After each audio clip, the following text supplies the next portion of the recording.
Amis spectateurs, bonjour.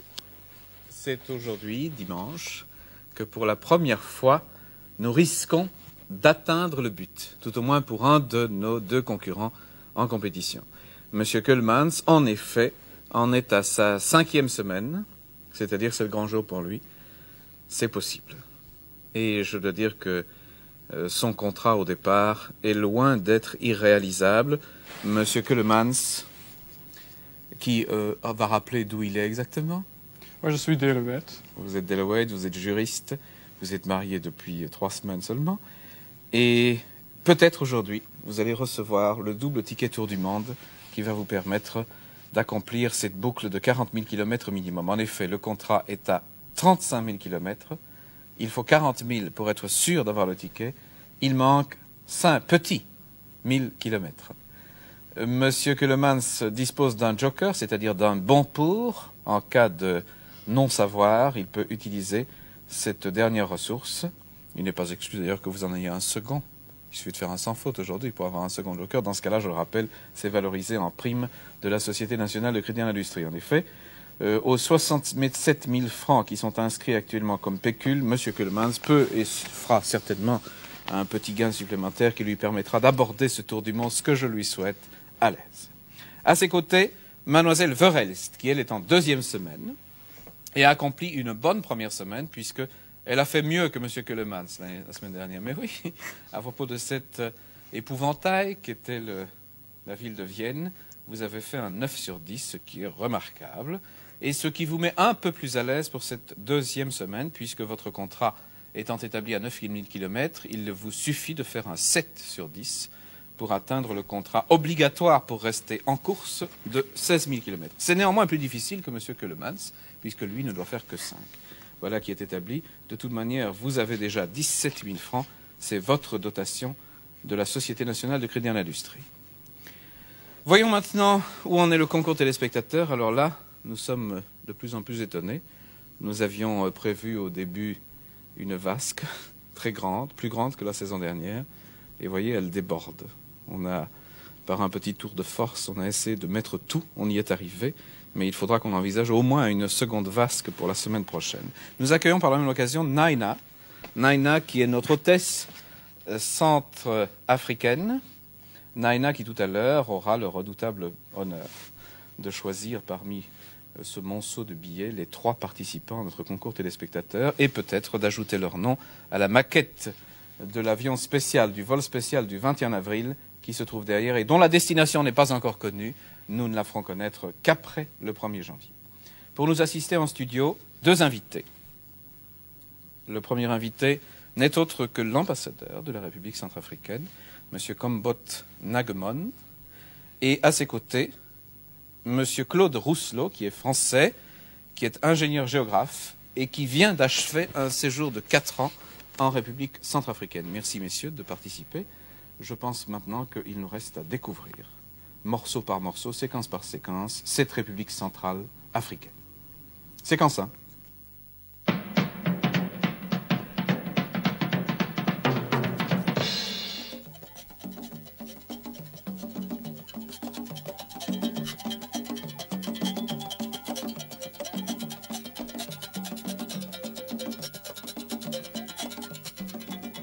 Au cœur de l'Afrique, au carrefour des mondes islamisés et bantous, s'étale un vaste territoire de 623 000 km², appelé République centrafricaine, depuis l'accession de ce pays à l'indépendance en 1960. Cet ancien territoire français d'Afrique équatoriale devait autrefois son nom d'Oubangui-Chari aux 2 cours d'eau qui jouxtent les républiques du Tchad et du Zaïre, le Chari au nord, l'Oubangui au sud. Capitale, Bangui.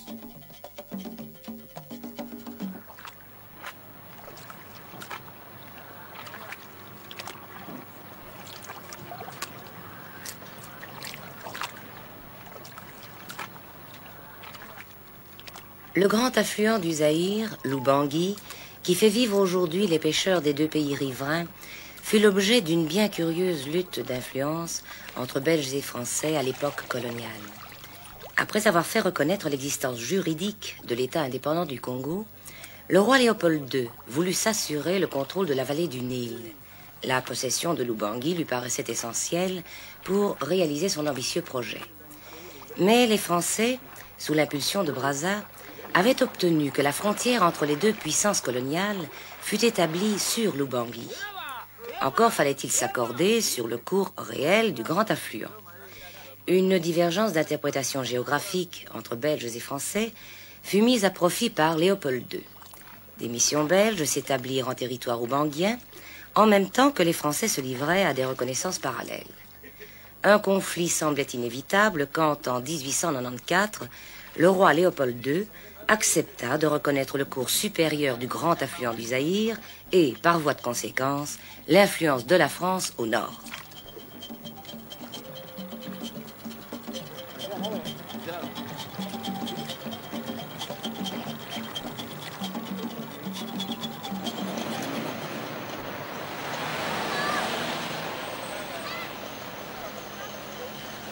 Bangui allait devenir au fil du temps une capitale de 300 000 habitants, près du 8e de la population du pays. Une capitale qui s'est développée à un rythme accéléré, sans se laisser dévorer par un urbanisme étouffant. Bangui a bien changé depuis 1946, époque où l'abbé Boganda, député oubanguien à l'Assemblée nationale française, avait décidé d'engager le combat politique pour obtenir le droit des Africains à la dignité et au travail. Mais Boganda, tué dans un accident d'aviation en 1959, ne devait pas connaître l'heureux aboutissement de son combat pour l'indépendance. David Dacko lui succéda jusqu'en 1965, année où le maréchal Bokassa prit le pouvoir.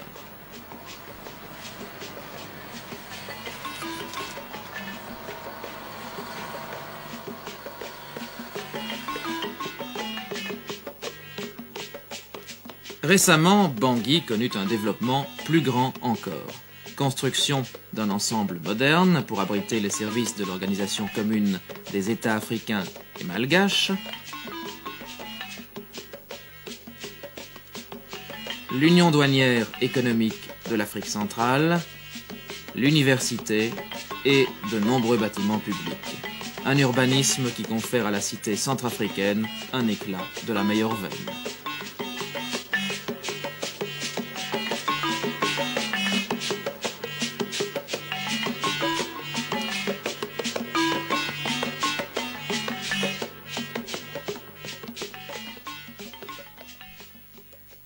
Première question pour vous, Monsieur Keulemans. En 1887, l'État indépendant du Congo avait conclu un accord avec la France au terme duquel l'influence de la France en Afrique centrale et équatoriale prévaudrait au nord de l'Oubangui, qui, n'ayant pas été totalement reconnu, fut l'objet d'une divergence d'interprétation géographique. Des missions belges envoyées par le roi Léopold II s'implantèrent en territoire oubanguien et en 1892, un lieutenant belge s'installa comme résident chez le sultan Zandé des Rafai. Quel était le nom de ce lieutenant? Sans impossibilité.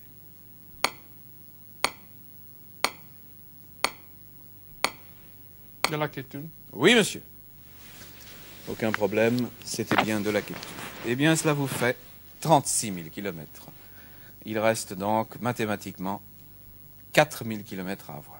Et 69 000 francs, ça vaut une prime de 2 000 francs, bien entendu.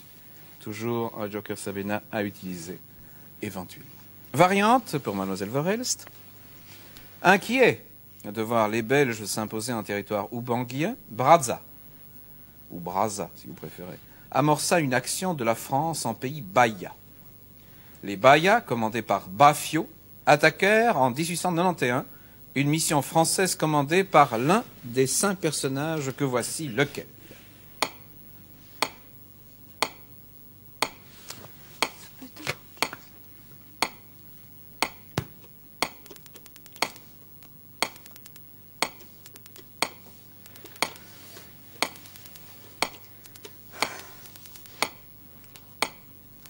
Le numéro que vous avez composé n'est pas... En quelle année vous dites En 1891. Crampel. Vous avez dit Crampel. Crampel. Hélas, non. C'est Fourneau. C'est Fourneau. Mais il y en a 2 en 1891. Alors, en pays Bahia, commandé par Bafio, c'était autant de précisions qui devaient aboutir uniquement dans notre esprit au nom de Fourneau. Navré, mademoiselle, Vous auriez peut-être dû persévérer avec votre téléphone. Attention là, j'essaie d'expliquer, hein, tout peut arriver, mais il y a une certaine tension, bien entendu, lorsque on doit remplir un contrat. Si vous avez abouti à un numéro qui manifestement ne correspondait pas, c'est que peut-être, je n'avance rien, vous avez fait une erreur de manœuvre. C'est possible, ça n'est pas certain. Permettez-moi de me tourner maintenant d'abord vers Monsieur l'ambassadeur de République centrafricaine. Alors, nous venons de voir et d'évoquer surtout par le commentaire comment la République centrafricaine s'est constituée.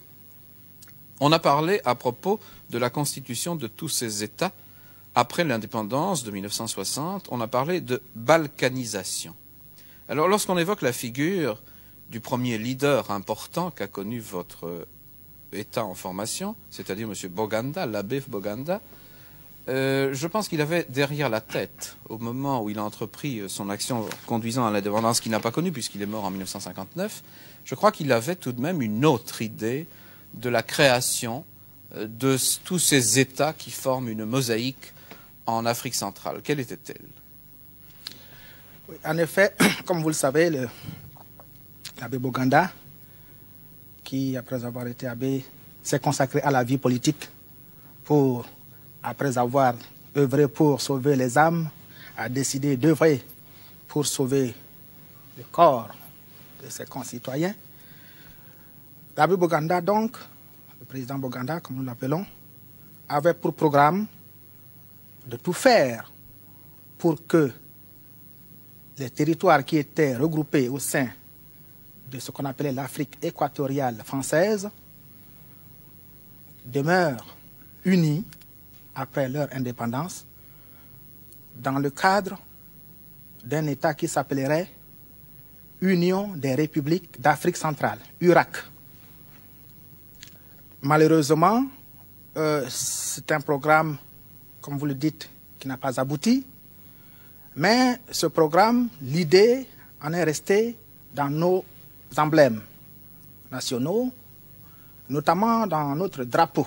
Le drapeau centrafricain, comme vous le savez, a 4 couleurs qui, dans son esprit, représentaient, chacune de ces couleurs devait représenter chacun des États de l'URAC fédéré. C'est-à-dire essentiellement le Cameroun, le Tchad, l'Ubangi, le Congo et le Gabon, constituaient l'Afrique équatoriale française. Et le drapeau, donc, 4 couleurs traversées par une bande rouge qui donc constitue, n'est-ce pas, l'unité par le sang versé ensemble sur les terrains de bataille pour la construction. Je vous pose une autre question. Est-ce que sur le plan ethnique d'abord, sur le plan culturel ensuite, est-ce qu'il y avait des raisons d'unifier tous ces peuples? C'est-à-dire, est-ce qu'ils parlent une langue qui s'apparente?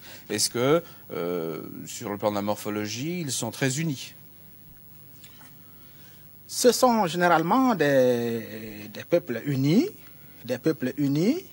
Évidemment, des frontières existent, comme partout, mais dans l'idée de Boganda, il était essentiel que ce peuple reste uni pour des raisons et politiques et économiques, car pour lui, l'avenir appartient aux grands ensembles et des indépendances morcelées n'avaient pas, n'est-ce pas, d'avenir dans son esprit. Et surtout, un pays comme la République centrafricaine, pays enclavé, comme le Tchad, devait, avec les autres pays frères et amis, voisins, constituer nécessairement une unité pour que ce soit un ensemble viable. Si vous le permettez, Excellence, nous reviendrons à ce problème d'enclavement parce qu'il est essentiel, accès à la mer, etc.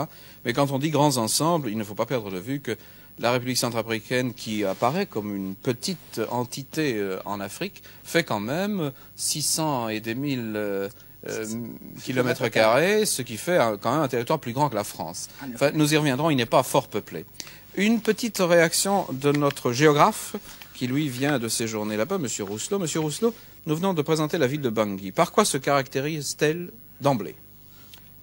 C'est une ville qui nous frappe par sa propreté, comparaison avec les autres capitales africaines. C'est une ville qui est très fleurie, vous avez de grandes allées qui sont bordées de flamboyants. Et alors, à ce sujet-là, j'ai une petite anecdote à raconter. Un jour, il y a des Américains qui se promenaient dans Bangui et qui ont vu des hommes en tenue rayée, rouge et blanche, et qui pensaient avoir affaire à une équipe de polo, joueurs de polo, puisque ces gens travaillaient près d'un centre hippique. En fait, c'était tout simplement des prisonniers qui sont chargés de nettoyer la ville. Et alors, on a appelé, d'ailleurs, les Centrafricains appellent leur ville Bangui, la Grande Coquette. Merci, nous passons à la séquence 2.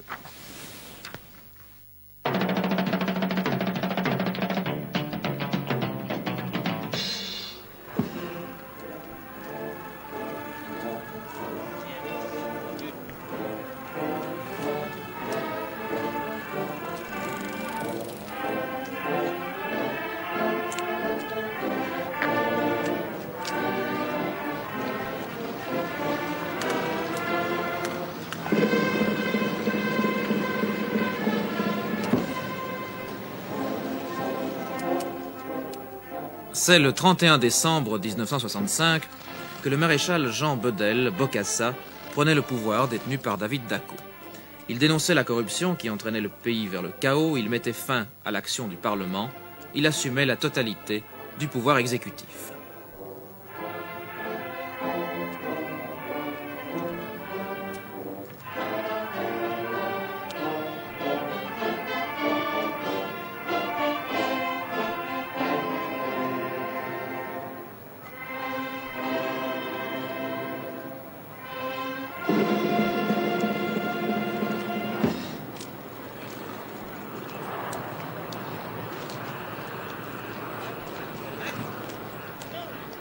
« 1er mai, fête du travail. Le maréchal Bokassa, devenu président à vie, reçoit l'hommage des travailleurs et des membres du parti unique, le MESAN, le mouvement de l'évolution sociale en Afrique noire. Ce jour-là, le pays tout entier est mobilisé, l'armée, les travailleurs, la télévision et la radio sont présents. Les commentaires sont en sango, la langue nationale. Le français reste cependant la langue officielle. So amlengeti kodro oko akasrasi amuna kodroti na nduzu bipanze mingi na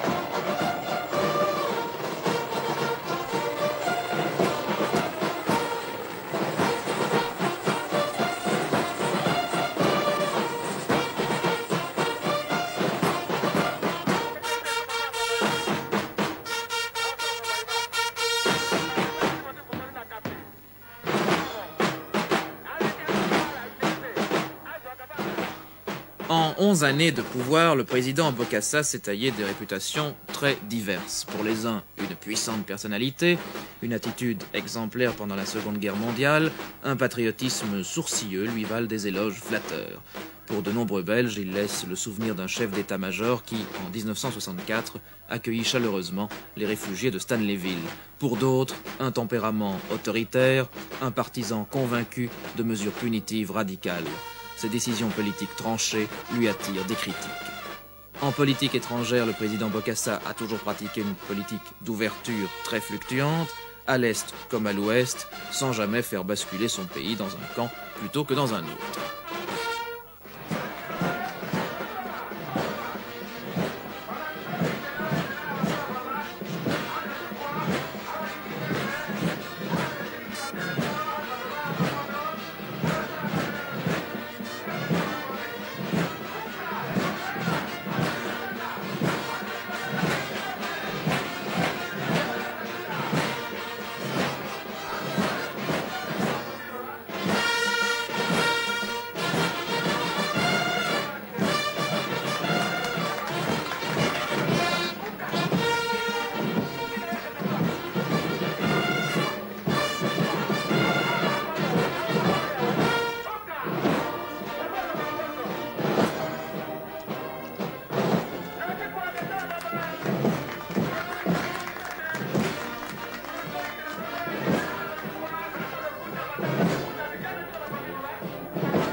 La deuxième question pour vous, mademoiselle Verhelst.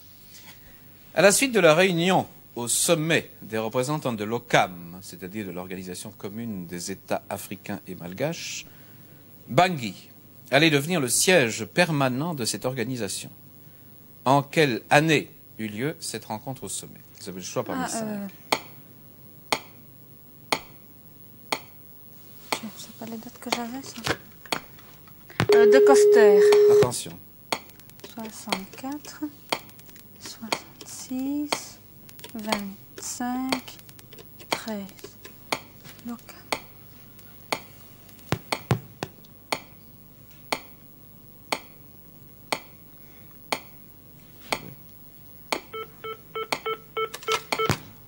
Ça veut dire qu'ils ne savent pas ça, hein, c'est bien ça. En Bursin.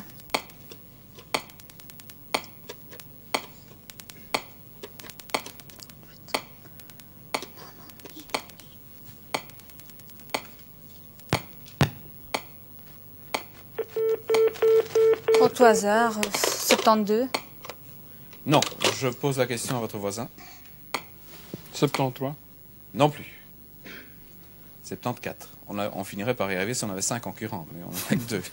Non, je suis navré, là, c'est 1974. Question qui est d'intérêt très général. Qu'est-ce qui se passe, mademoiselle Verhelst? Moi, j'avais 1962 comme réunion. C'est la seule date que j'avais. Non, je dis bien qui a abouti à la désignation de Bangui comme siège permanent. C'est cette réunion-là, pas une autre, bien entendu. 1974. On n'a pas Je suis tout navré. Et apparemment, vos correspondants n'avaient pas l'air de connaître la réponse. Mais non, on a eu du mal des fois pour avoir la documentation. C'est bien cela, la règle, je la confirme pour nos spectateurs, parce qu'ils s'étonnent de temps en temps d'avoir des réponses avec des sonneries occupées, mais c'est bien ce qui est convenu entre vous. C'est pas... Et d'un autre côté, monsieur Kuhlmann, s'il n'y a pas de sans faute aujourd'hui pour vous, mais ne nous faites quand même pas la blague de ne pas aller jusqu'au bout, hein. Qu'est-ce qui se passe? Je suis un peu inquiet. Non. Faisons confiance à nos deux concurrents, mademoiselle Verhelst. Ce sont les deux premières qui sont les plus difficiles, disons-nous cela. Après, ça ira. Monsieur l'ambassadeur, nous venons d'évoquer la personnalité attachante, très particulière de votre président, le maréchal Bokassa. Par la voix de notre commentateur, nous avons entendu que sa politique étrangère était fluctuante, c'est-à-dire tantôt orientée vers un bloc, tantôt vers l'autre, dans l'ensemble assez ouverte. Il n'est inscrit pour personne que les rapports avec la France ont été parfois tumultueux, jusqu'à ce que le président Giscard vous rende visite il y a peu. Une des choses qui m'ont étonné, je dois dire, dans les comptes rendus que j'ai entendus à propos de votre pays, c'est que vous avez, vis-à-vis de l'Afrique du Sud actuellement, non seulement une politique de dialogue, ce qui est compréhensible parce que vous n'êtes pas les seuls, mais même des relations commerciales. Et alors là, je ne sais pas, je voudrais que vous m'expliquiez. Vous avez parlé de la personnalité de mon président, le président maréchal Bokassa, président à vie. La politique centrafricaine n'est pas du tout fluctuante. Elle est claire. Vous savez que ce n'est pas au moment où tout le monde parle de coexistence pacifique, de paix, d'amitié, que des pays comme les nôtres devraient venir contribuer à jeter de l'huile au feu. Le maréchal Bokassa était un soldat, un homme de guerre, il connaît les méfaits de la guerre et donc son idéal est de travailler pour la paix et les pays comme les nôtres, comme tous les pays du monde, ne peuvent prospérer que dans la paix. C'est pour cela que la politique extérieure centrafricaine est une politique d'amitié et de coopération avec tous les pays, avec tous les blocs. Donc, de ce point de vue, il n'y a il n'y a pas d'équivoque du tout, il n'y a pas de malentendu. Afrique du Sud, là aussi, il n'y a pas d'équivoque possible. La République centrafricaine, comme les autres pays africains, membres de l'OUA, réprouvent, n'est-ce pas, l'apartheid comme méthode, n'est-ce pas, du gouvernement. Néanmoins, la République centrafricaine, sous la conduite du maréchal Bokassa, œuvre pour la paix, pour la négociation, pour le dialogue avec tous les pays du monde, y compris l'Afrique du Sud. De toute façon, si vous parlez des relations commerciales, je crois que les statistiques sont là pour prouver que même ceux qui crient le plus fort, le plus haut pour politique armée ou autre avec l'Afrique du Sud, eh bien, se retrouve en très bonne place dans des statistiques de commerce avec tout le monde, y compris l'Afrique du Sud. Je crois que je ne peux pas aller dire plus loin, n'est-ce pas? Je pense qu'on s'est compris. Je vous remercie, monsieur l'ambassadeur. Néanmoins, votre voisin, tout à l'heure, me disait que cette politique commerciale vis-à-vis de l'Afrique du Sud avait provoqué une série de réactions quand vous étiez à Bangui, parmi les jeunes. C'est bien exact. Oui, les jeunes ont du mal à concevoir que leur gouvernement traite économiquement avec les représentants d'un gouvernement qui, finalement, fait une politique raciale. Et les jeunes, dans l'ensemble, ont du mal à admettre cette position du président Bokassa. Enfin, je crois que monsieur l'ambassadeur vient de s'en expliquer. C'est une explication que nous enregistrons. Et nous passons à la séquence 3.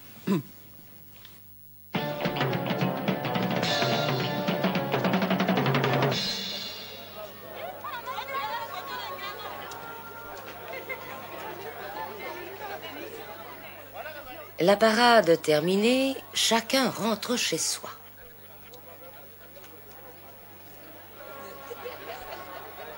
Pour ces provinciaux, le transport en commun a été baptisé avec humour Boeing 749.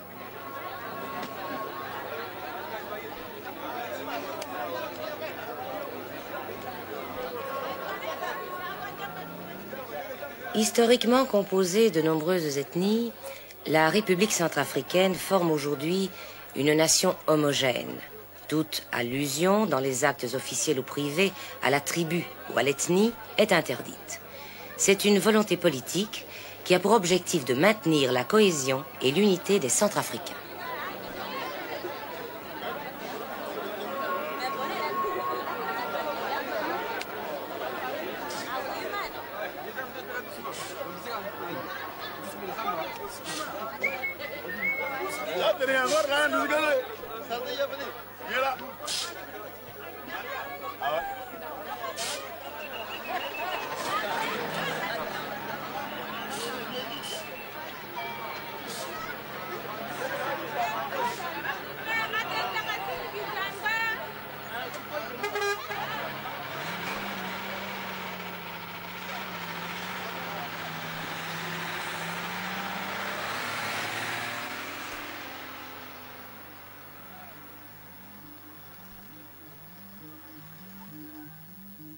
Plus de 85% de la population vit de l'agriculture. Manioc, sésame, mil constituent, suivant les régions, la nourriture de base.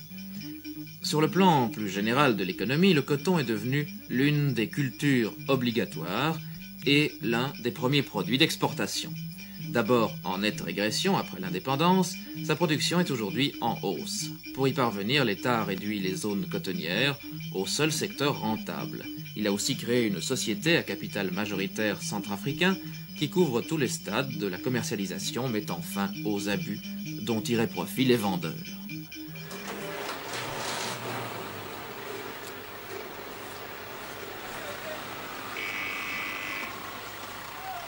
Mais la République centrafricaine subit davantage que les autres pays d'Afrique son éloignement de la mer, ce qui entraîne pour elle des charges de transport énormes.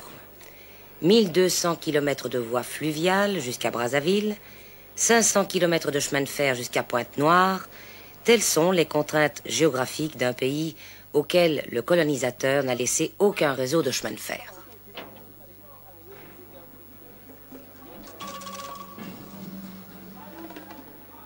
Et Bangui, avec ses bancs de sable, reste un port difficilement accessible en certaines périodes de basses eaux.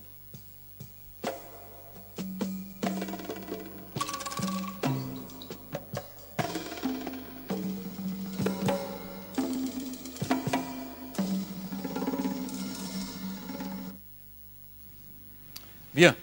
Monsieur Kuhlmann, c'est votre troisième question. Vous m'avez répondu une fois correctement jusqu'ici. La réponse des Bayas, la révolte des Bayas, qui eut lieu en 1928, avait pour cause la carence en cadre européen ainsi que les exactions auxquelles se livraient certains d'entre eux. Un fétichiste, originaire du village de Nahink, qui s'appelle d'ailleurs Carnot actuellement, fut à l'origine du mouvement de résistance des Bayas. Quel est le nom du chef de ce mouvement, c'est-à-dire qui en décembre 1928 se laissa massacrer au cours d'un engagement connu sous le nom de guerre des Houes, H-O-U-E-S. Kiruna. Oui. Oui. Il y a une... voulez-vous répéter, s'il vous plaît? Voulez-vous répéter? Kiruna, je dis. Kiruna.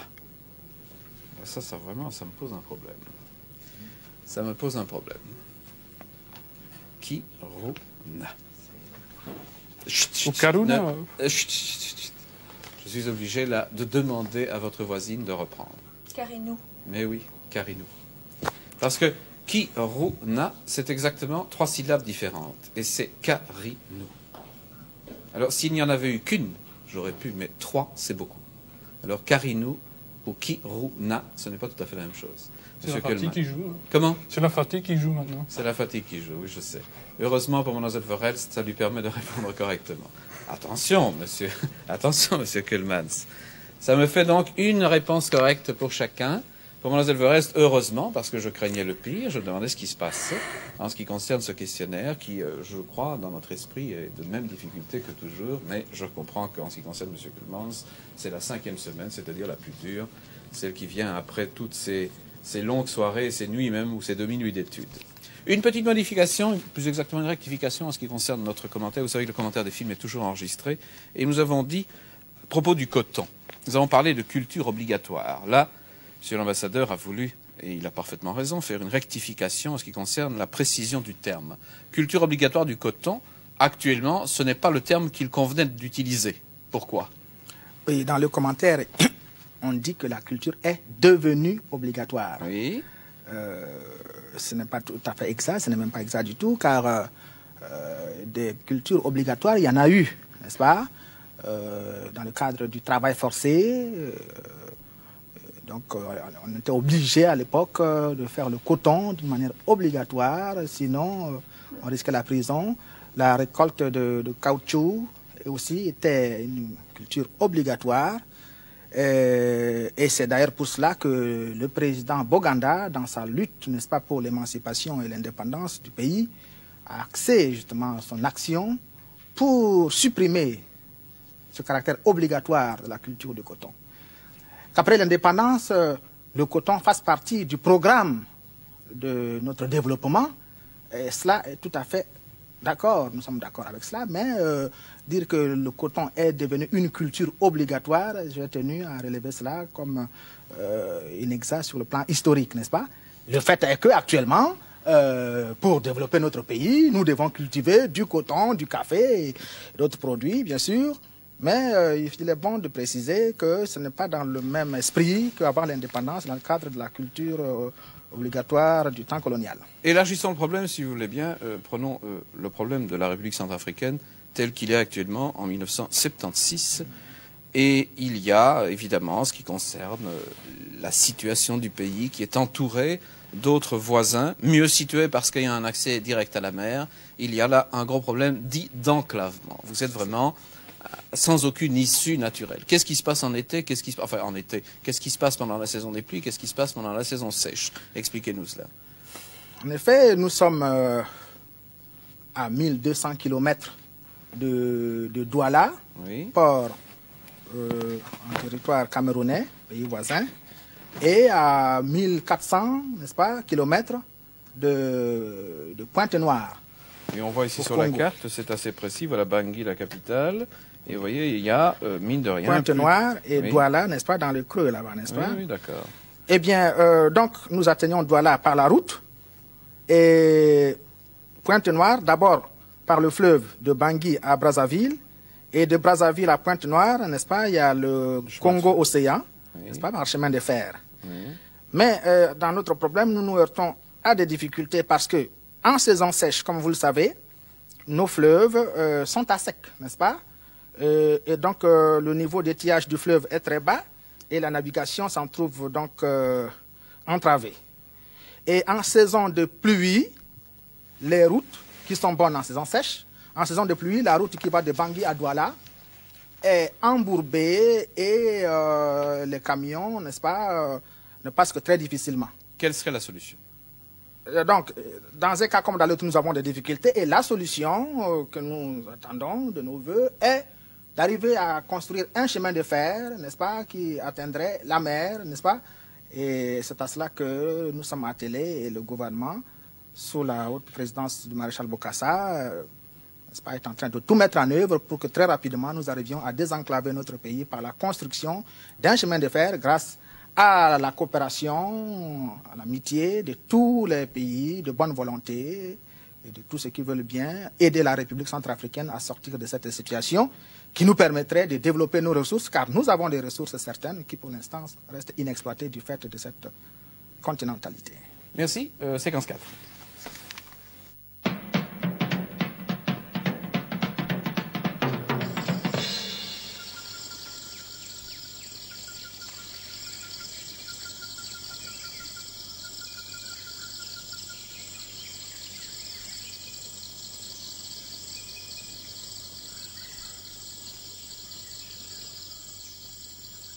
La forêt représente le secteur économique sur lequel l'État centrafricain fonde aujourd'hui le plus d'espoir.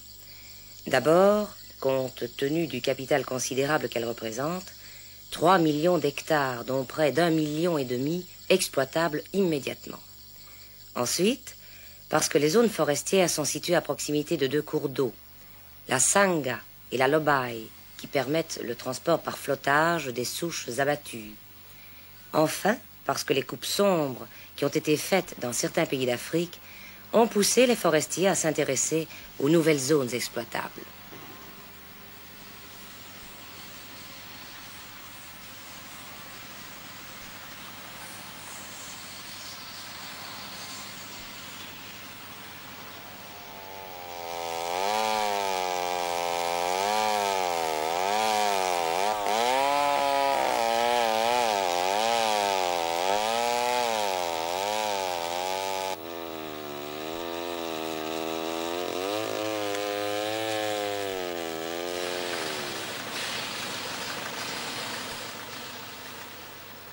Des concessions ont été accordées à des sociétés étrangères, mais l'État centrafricain veille à ce que l'exploitation soit organisée rationnellement, de manière à ce que la forêt d'aujourd'hui ne devienne pas un désert demain.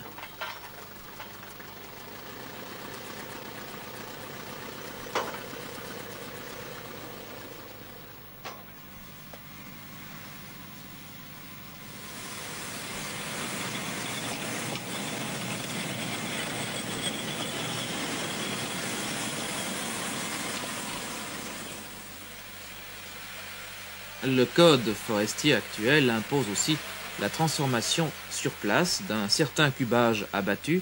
Cette politique permet à l'État de multiplier ateliers de sciage, de déroulage, de menuiserie et d'ébénisterie.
La question va d'abord à Mademoiselle Verest, qui a une petite mine aujourd'hui. Allons, allons, il faut y croire, Mademoiselle. Je sais que c'est toujours... 2 questions. Oui, buter sur les 2 premières questions, c'est un peu décourageant.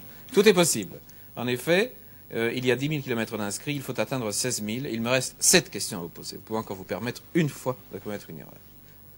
Et en ce qui concerne le pécule de vacances, là, il y a de toute façon une petite consolation.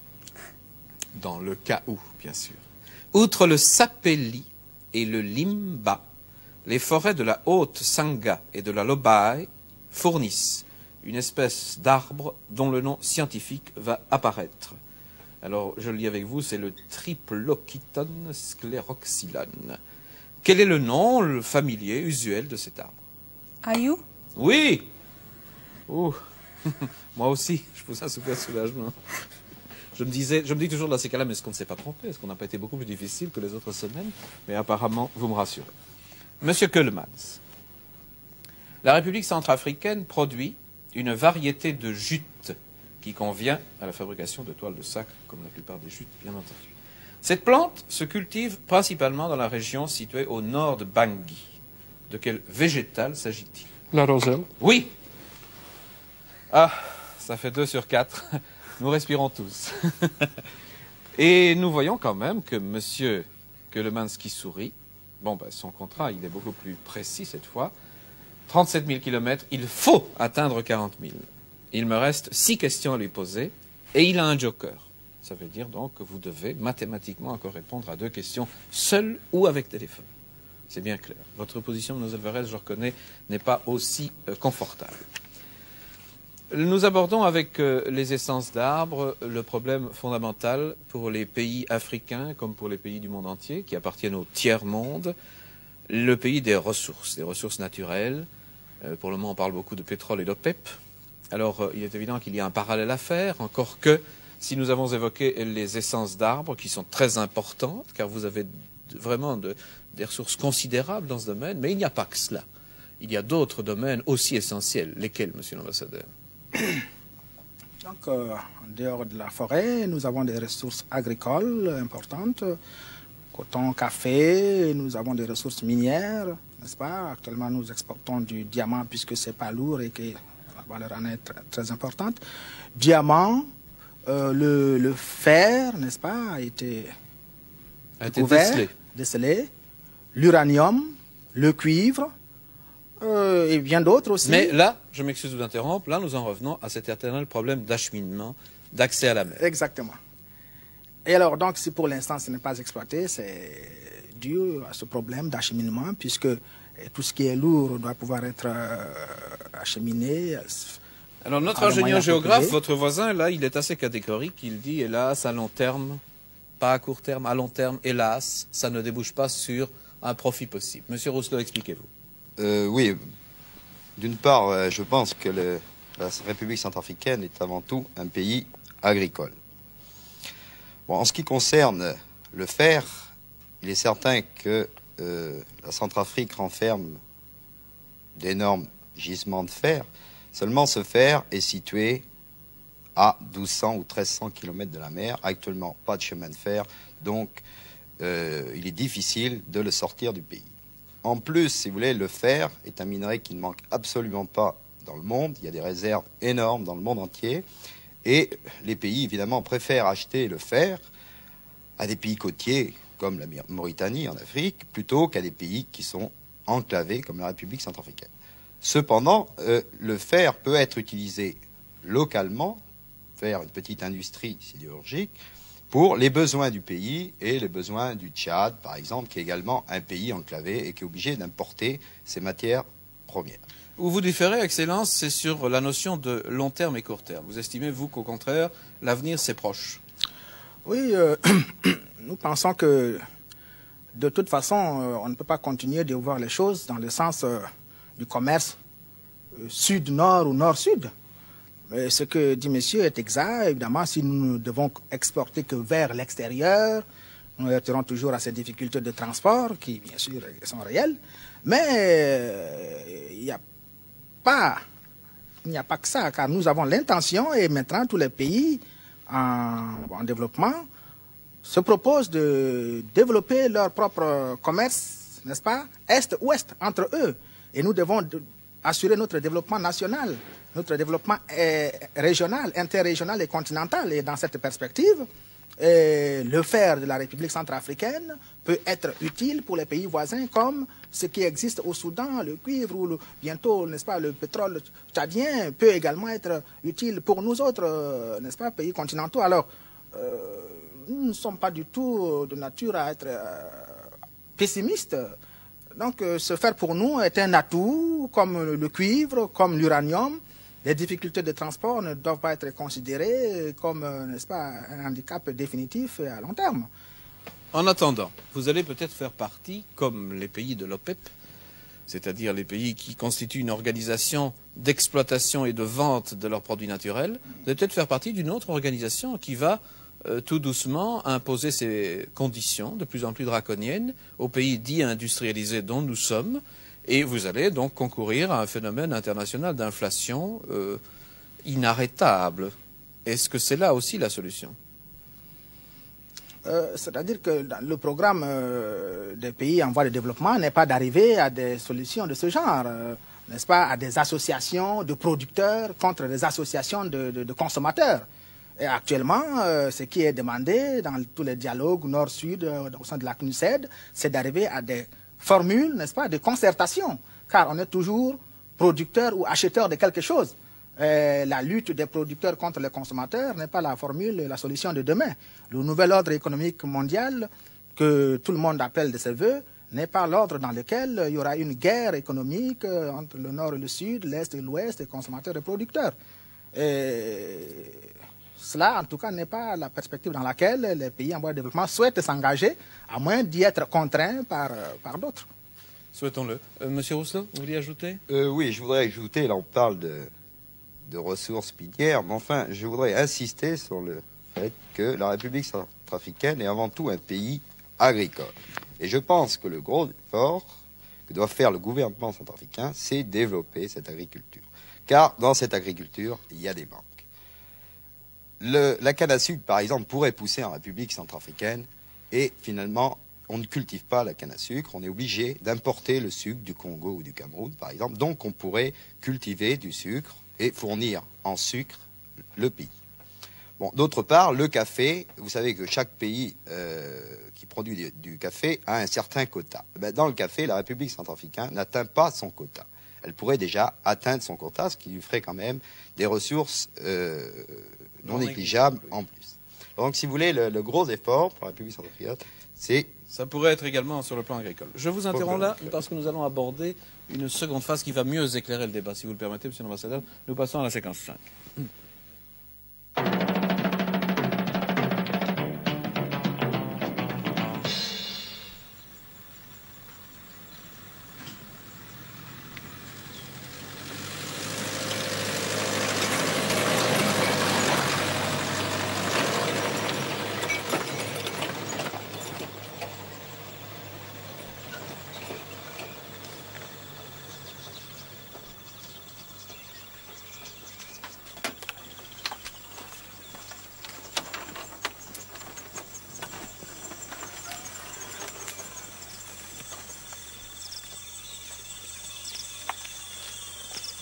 Près de la pancarte là.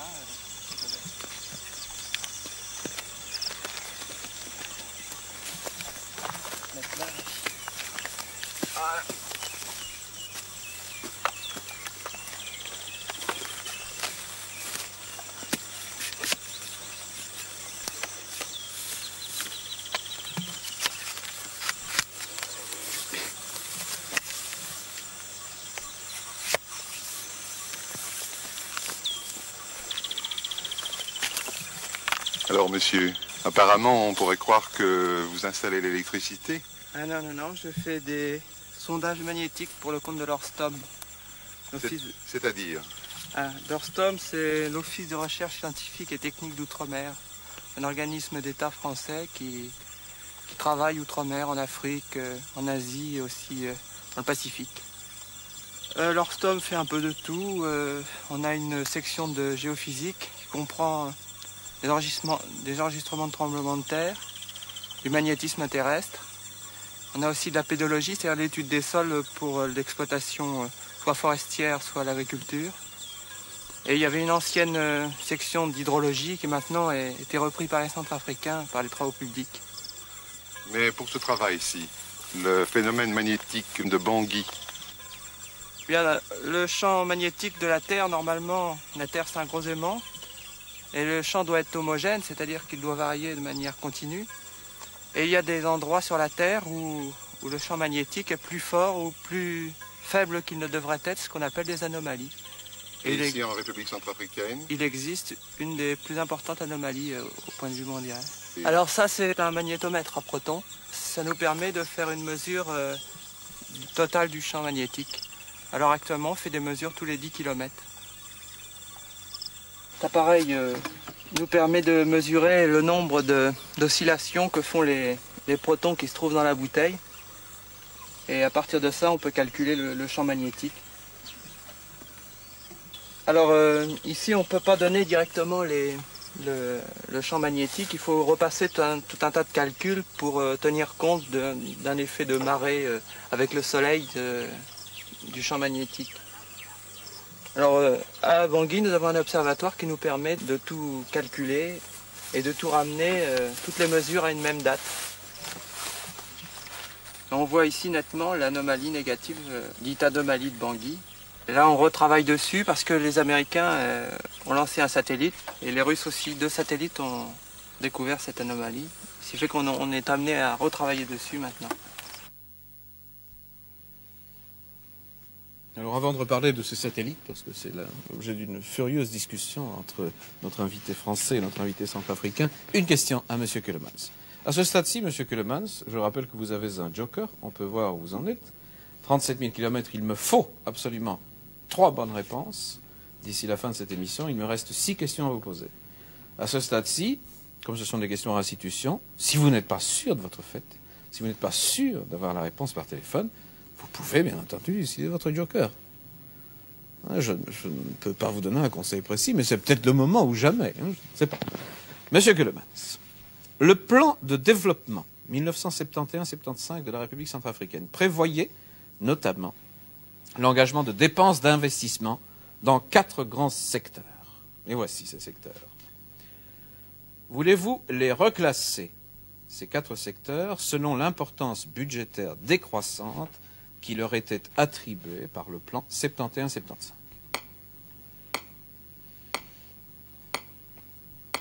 1. Agriculture. 2.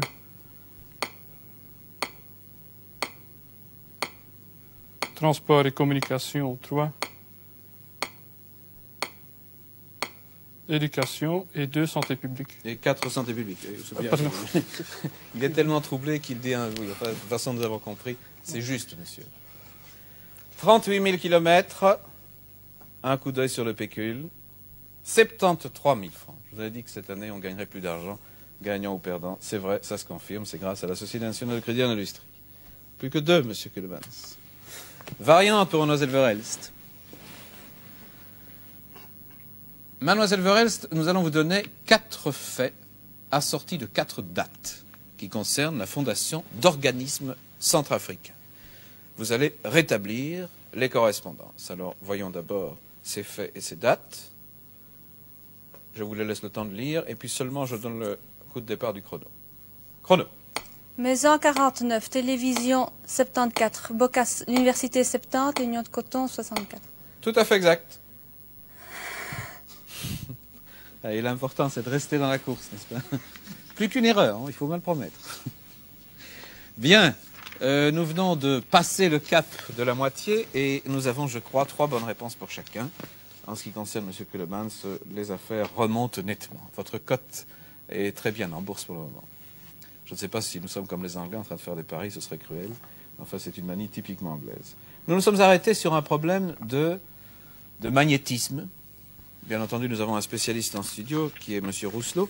Lui qui est géographe, il connaît particulièrement le problème. Mais le point sur lequel il y a un petit désaccord, c'est que nous venons de faire confirmer par le spécialiste français sur place que cela a été découvert par des satellites américains d'abord, russes ensuite. Vous, en tant que géographe et surtout en tant que Français, vous n'êtes pas tout à fait d'accord avec cela, sur le mot découvert. Non, les études de magnétisme ont commencé, je ne sais pas, vers les années 50 en République centrafricaine.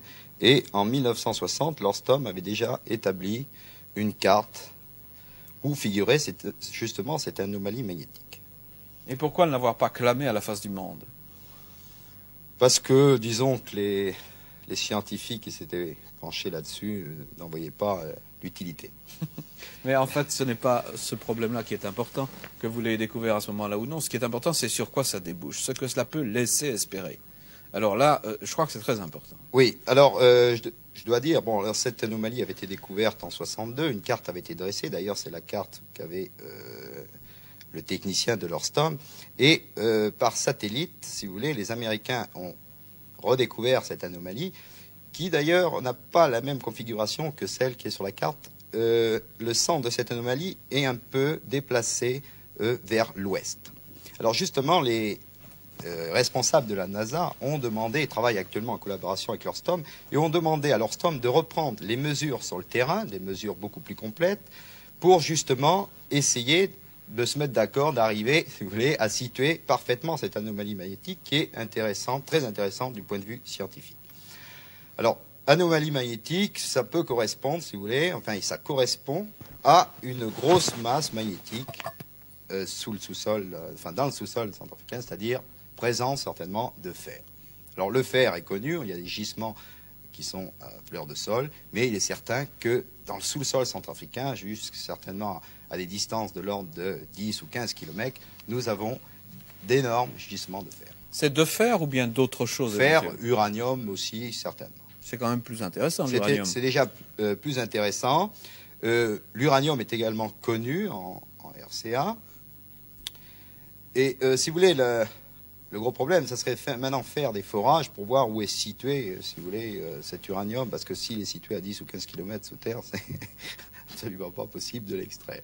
Encore une fois, on en revient au problème de communication, car s'il y a un gisement important d'uranium, qu'il soit près du sol, du niveau du sol ou assez bas en profondeur, il faut évidemment le transporter. Mais l'uranium ne pose pas de problème parce que finalement l'uranium, on extrait très peu de minerais. Si vous voulez, c'est pas des quantités énormes comme pour le fer. Et puis ça a beaucoup plus de valeur. Ça a beaucoup plus de valeur, mais c'est une valeur marchande quand même qui est assez Alors énorme. on n'hésite pas à faire 1000 km. Exactement. D'ailleurs, il était prévu à un moment donné que ce minerai d'uranium irait, disons, vers l'Europe par ballon. Par ballon? Transport par ballon, ils étudiaient très sérieusement ça. Il y a des sociétés allemandes d'ailleurs qui se sont penchées sur la question. Alors vous voyez, voilà un autre moyen. On a parlé de la route, on a parlé de l'eau, on a parlé du chemin de fer. Pour les matières pondéreuses. Oui, c'est... Apparemment, vous n'étiez pas au courant, monsieur l'ambassadeur. N'est-ce pas, ce que nous pouvons dire, c'est que c'est à partir donc de la diffusion par les Américains, confirmée par les Russes, n'est-ce pas, de ces résultats, que donc l'opinion centrafricaine, africaine et mondiale était informée de l'existence de cette anomalie. Bien sûr, il est possible que les conclusions aient été déposées en 60, mais alors c'est peut-être un travail de savants et d'experts. Comme vous le disiez, l'essentiel est de voir les perspectives, n'est-ce pas? Et nous, à partir du moment où maintenant ces résultats sont connus de tous, le gouvernement centrafricain, le peuple centrafricain est fortement intéressé à ce qui se fait sur place pour que, d'une manière ou d'une autre, ce fer-là, ou l'uranium qui existe et dont on a besoin, pour les besoins extérieurs comme pour les besoins nationaux, que cela soit mis en valeur. Peu importe le moyen, et je pense qu'aujourd'hui, où on se bat pour le pétrole, s'il était prouvé que le pétrole se trouve à tel kilomètre, je pense qu'on ferait tout. L'heure viendra où cet uranium et ce fer se feront parler d'eux, et certainement que notre ami, dans ses conclusions un peu décourageantes pour l'instant, se ralliera pour dire que... C'est-à-dire ce qu'on a bien fait dans le Sahara pour le pétrole, on le fera pour l'uranium. On le fera pour la République centrafricaine, ça c'est une certitude. Nous passons à la séquence 6.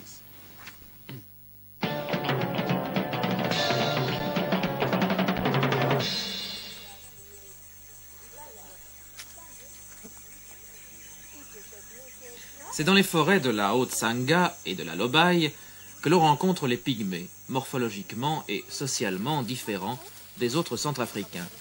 Ils sont quelques milliers à pratiquer le nomadisme, à vivre de chasse et de cueillette.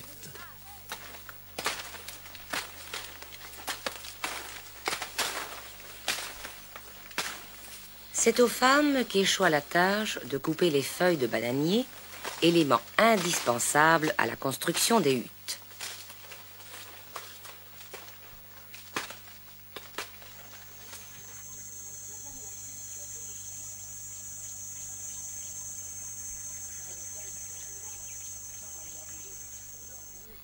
Si les Pygmées ne connaissaient ni le fer, ni la poterie, ni le tissage, avant leur contact avec les autres populations, leur culture n'en est pas moins digne d'intérêt. Leur art vocal, par exemple. Utilisant la voix de tête en des combinaisons qui rappellent les chants du Tyrol, ces femmes sont passées reines dans l'art musical polyphonique, imprégné d'un rythme étonnant. Radio Bangui a adopté un chant pygmée comme indicatif de ses émissions.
L'habitation est une hutte hémisphérique et ce sont encore et toujours les femmes qui sont chargées de recouvrir l'armature de branches recourbées.